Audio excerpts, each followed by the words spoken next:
and welcome back to another video. I am Louise and this is my assistant's dog Leo, and today I thought we would do a bit of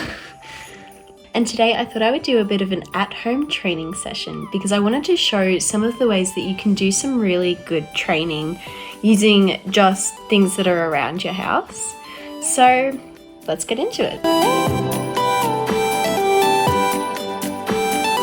I usually like to warm up with a little bit of healing, just walking around getting Leo focused.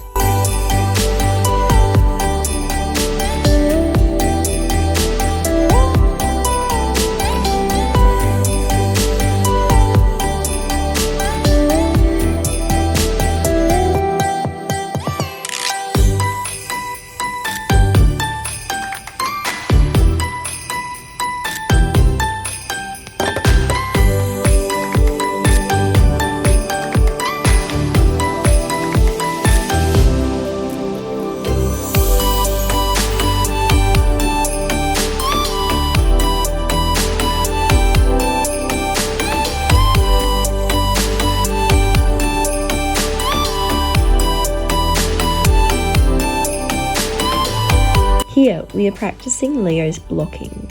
This task is supposed to create a barrier between you and the public.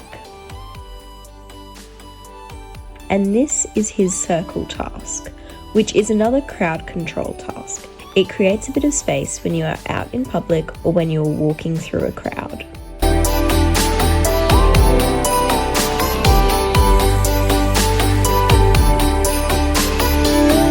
This is Leo tucking between my legs.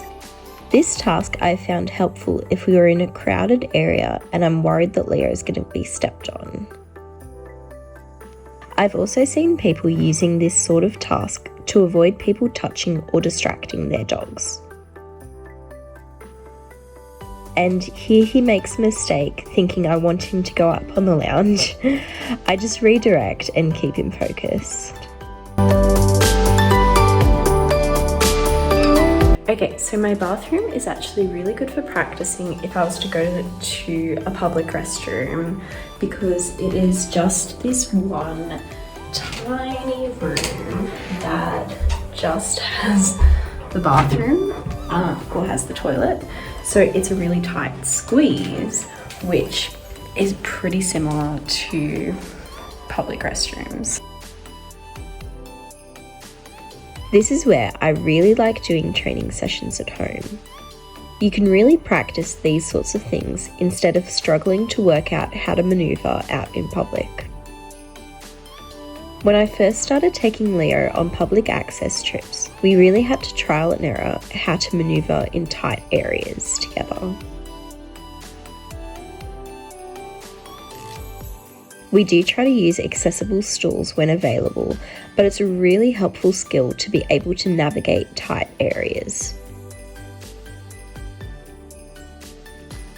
In a similar vein, practicing going in and out of doorways is also a really good thing to practice. There's definitely more to it than you think, with having to be able to back up out of the way and not rush ahead when going through a doorway. You also may need both hands, so it's really helpful if your dog can do this automatically or respond to verbal corrections without needing leash corrections. So overall, just a really nice thing to practice at home where you can both take your time and not be overly distracted.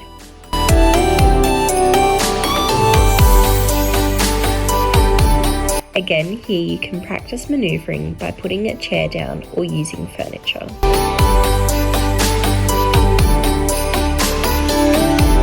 You could also simulate being out shopping by opening drawers and cupboards or moving things around.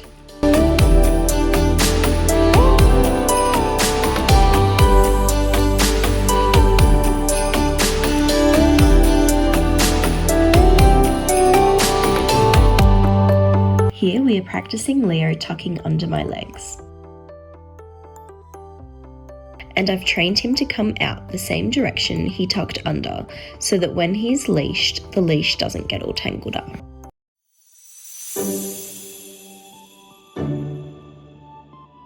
Sometimes I need Leo to be out of the way so that he isn't disrupting traffic or so that he isn't getting stepped on. And another thing I really like to do at home is practice new tasks. Here we are practicing Leo picking things up off the ground for me. I always practice things at home first because you're setting your dog up for success when you start off in a low distraction environment. Once the task is more solid, I start practicing with more distractions and out in public. If you are having trouble with your training and focusing, you may need to make the situation easier for your dog, with less distractions or a more familiar location or higher value rewards. It's been quite a process learning this new task. It's helpful if you have trouble bending down because of blood pressure issues or fainting. If you would like to see a video explaining how I trained this task, please leave a comment.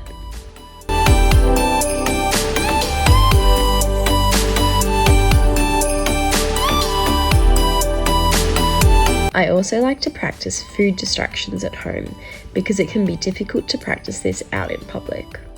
This is one way to work towards bigger distractions. Start at home with a low value food or a family member being the distraction, rather than jumping straight to random foods on the floor in public and strangers. Leo is very food motivated, so this is really good practice for him.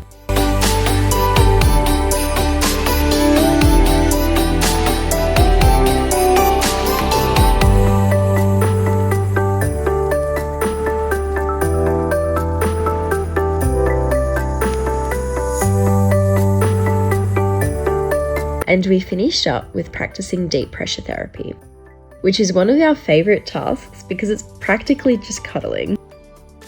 Deep pressure therapy actually makes your brain release hormones that calm you down, kind of like a weighted blanket. Some people use this task if they have a psychiatric condition, but also cardiac conditions and things like POTS. So that's the end of the training session. It's good to keep things short and fun. If you would like to see a video explaining how to train any of these tricks, please leave a comment. Other than that, I will see you next time. Bye!